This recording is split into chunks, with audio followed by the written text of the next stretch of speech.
तो इसके खिलाफ नेपाल के जो लीडर्स हैं वो अपनी संसद में बोलना शुरू हो जाते हैं। वो कहते हैं इंडिया चाइना नजदीक आ रहे हैं, हमारी जमीन को यूज कर रहे हैं। कौन सी जमीन है जिसको लेकर के ये बात होती है? इतनी बात कि एक सांसद तो उठकर ये तक कह देते हैं खुद के प्रधानमंत्री से कि सर अगले महीने सितंबर में जो आपकी भारत यात्रा है, किसकी, केपी शर्मा ओली जी की भारत यात्रा है, सितंबर में आना उनका प्रस्तावित है। बोले सर आप मत जाइएगा, मतलब आप वहां मत जाइएगा, भारत हमारे क्षेत्र की सीमा का सम्मान नहीं करता। कौन सी जगह के सम्मान की बात हो रही है? तो मैं आपको याद दिला दूं, आज से 2-3 साल पहले ये काफी चर्चा में रहा था। लिपुलेख पास का जो क्षेत्र है जिसमें काला पानी की जगह को लेकर के ये सारी बातें हुई थी।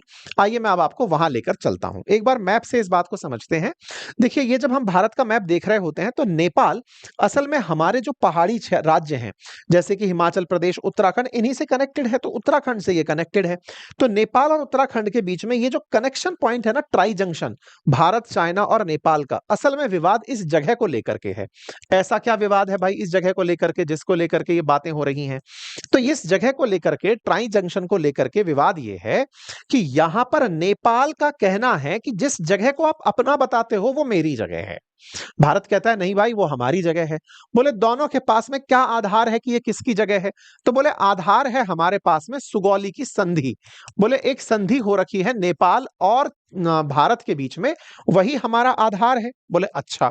तो उत्तराखंड के अंदर पिथौरागढ़ जिले में काली नदी घाटी के पास से लगभग 17,500 मीटर की ऊंचाई पर एक जगह है जिसे नेपाल अपना मानता है, जिसे निपुलेख दर्रे के रूप में आप जानते हैं। यह जगह भारत को तिब्बत से जोड़ती है और यहीं से कैलाश मानसरोवर यात्रा का जो पारंपरिक मार्ग है वो होकर जाता है। मतलब कैलाश मानसरोवर वाले जो तीर्थयात्री हैं वो लिपुलेख दर्रे को पार करके ही, मतलब यहां से जाना सबसे आसान मानते हैं, यहीं से होकर के वो लोग यात्रा करते हैं। ये वो जगह है जिस यात्रा को वो करते हैं, नेपाल जिसे अपना मानता है।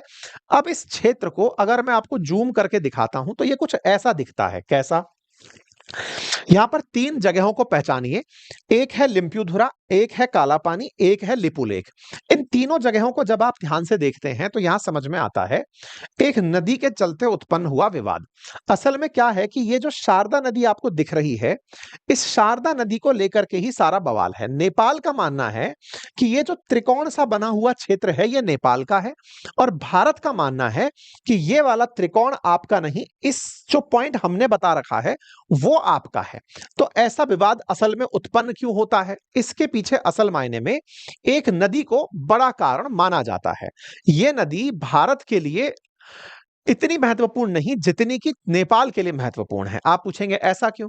क्योंकि असल में मैप में लिखा गया है कि काली नदी से पूर्व तक का जो क्षेत्र है वो नेपाल का है, काली नदी से मेची नदी तक के बीच का।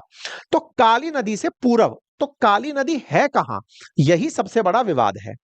अगर बात मानी जाए नेपाल वालों की तो वो लिम्प्युधुरा से, यानी इस बिंदु से काली नदी का ओरिजिन मानते हैं कि यहां से नेपाल की नदी शुरू हुई थी, मतलब कि काली नदी शुरू हुई थी। भारत मानता है कि काला पानी नामक जो जगह है और भी जो काला पानी नामक जो जगह है यहां से बोले आपकी नदी शुरू हुई थी। तो दोनों के नदी उद्गम पॉइंट को लेकर के विवाद है। अभी नदी उद्गम को लेकर के कौन बात कर गया था? तो असल मायने में हुआ क्या था कि दोनों देशों के बीच में एक ऐतिहासिक संधि हुई थी, सुगौली की संधि के नाम से जिसे जाना जाता है। सुगौली की संधि उस समय के ब्रिटिश भारत और नेपाल के बीच में हुई थी। वर्ष 1814-16 के बीच में नेपाल और ब्रिटिश भारत के बीच में जंग हुई थी, जिसके चलते नेपाल के बड़े हिस्से को ब्रिटिशर्स ने कब्जे में ले लिया था और उन्हीं कब्जों में से ये वाली क्षेत्र भी कब्जे में आए थे। और यह तय हुआ कि जब अंग्रेज यहां से चले जाएंगे तो जो ब्रिटिश भारत है वो भारत रह जाएगा और सुगौली की संधि में जो चीजें तय हुई थी वही आगे चलती चली जाएंगी।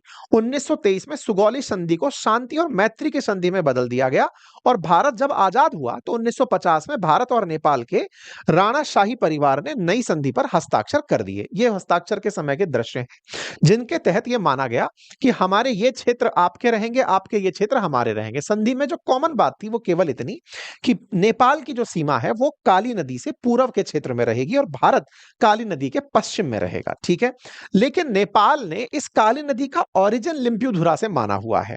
वहीं भारत इस लिम्प्युधुरा से इसका ओरिजिन नहीं मानता। नेपाल का मानना है कि काली नदी यहां से ओरिजिनेट होती है और भारत का मानना है कि वो काली नदी नामक जगह से ओरिजिनेट होती है। महाकाली नदी के पश्चिमी हिस्से को नेपाल का अधिकार नहीं है।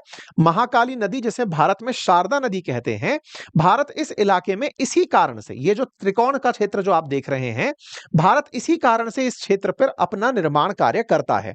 लेकिन नेपाल का चूंकि वहां पर इसे मानना है तो वो कहता है कि ये सारा क्षेत्र भी मेरा है। भारत कहता है कि आपकी नदी यहां से शुरू हो रही है, हम कैसे मान लें? तो बस इसी को लेकर के दोनों के बीच में असल में टसल चलती रहती है। नेपाल को भारत ये जवाब ऐसा क्यों देता है? तो भारत का कहना है जहां आकर के सारी नदियां मिल रही हैं, जो छोटे-मोटे धारे आकर मिल रहे हैं, वहां से वो नदी बनकर निकलती है। तो ऐसे में इस नदी के ओरिजिन को लेकर के तीनों देशों के मतलब दोनों देशों के बीच में विवाद बना रहता है। सीमा विवाद में सबसे बड़ा जो दिक्कत है वो ये कि ये स्पष्ट नहीं है कि नदी का ओरिजिन कहां से है। वो जहां से सबसे पहले पानी का ग्लेशियर पिघल रहा है या वो जहां पर नदी बनकर बहना शुरू होती है। दोनों देशों ने क्या सुलझाने के ऐसे प्रयास किए? बिल्कुल किए। 1960 में, 80 में, वर्ष 2000 में, 2002 में, अटल जी के समय पे तो दोनों देशों के प्रधानमंत्री बैठे भी कि आओ इस मामले को सुलझाते हैं, लेकिन वो सुलझ नहीं पाया।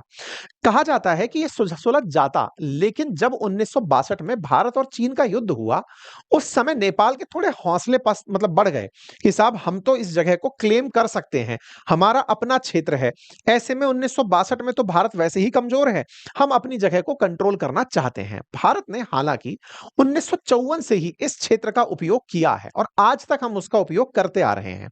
हालांकि नेपाल पिछले कुछ समय में इतना उग्र हो गया था, जब भारत और चीन के संबंध बिगड़े हुए थे, उस समय पर नेपाल ने बकायदा अपनी पार्लियामेंट से एक नया मैप जारी किया, जिसमें इस क्षेत्र को अपना बताते हुए कि यह क्षेत्र हमारा है।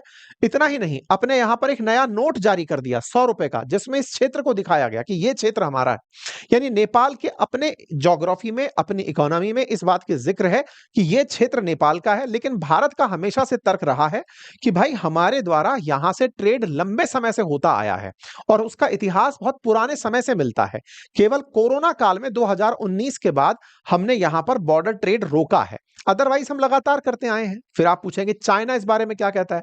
चाइना नेपाल से भी अच्छी मित्रता रखता है और भारत के साथ भी फिलहाल वो अच्छी चीजों में आगे बढ़ रहा है। इसमें चाइना की तरफ से कहना है कि इस मामले में हम तटस्थ रहेंगे, भारत और नेपाल के बीच में हम कहीं नहीं बोलेंगे, दोनों देशों के बीच में हम नहीं पड़ेंगे, क्योंकि उसे दोनों से काम है।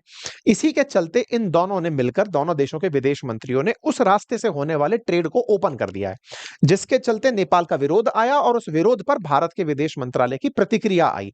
भारत के विदेश मंत्रालय ने अपनी तरफ से यही कहा कि भाई हम लोग यहां पर टेरिटोरियल क्लेम को डिनाई करते हैं और कहते हैं कि हम लंबे समय से ट्रेड कर रहे हैं। बकायदा ईयर भी हम लोगों ने कोट किया, 1954 के आसपास से हम लोग यहां पर ट्रेड कर रहे हैं। तो बोले इसीलिए अब फिलहाल के लिए हमारा यहां ट्रेड जारी रहेगा। कुल मिलाकर के जब दो देश नजदीक आ रहे होते हैं तो फिर एक कुशन में फंसे हुए देशों को दिक्कत आती है। नेपाल भारत का मित्र राष्ट्र है, पड़ोसी राष्ट्र है। भारत उसके साथ सारी चीजों को बड़ा तसल्ली से बैठकर सुलझाए, ये दोनों के हित में है। फिलहाल के लिए इतना ही। बाकी आप इस विषय पर क्या सोचते हैं, अपनी राय जरूर कमेंट बॉक्स में रखें।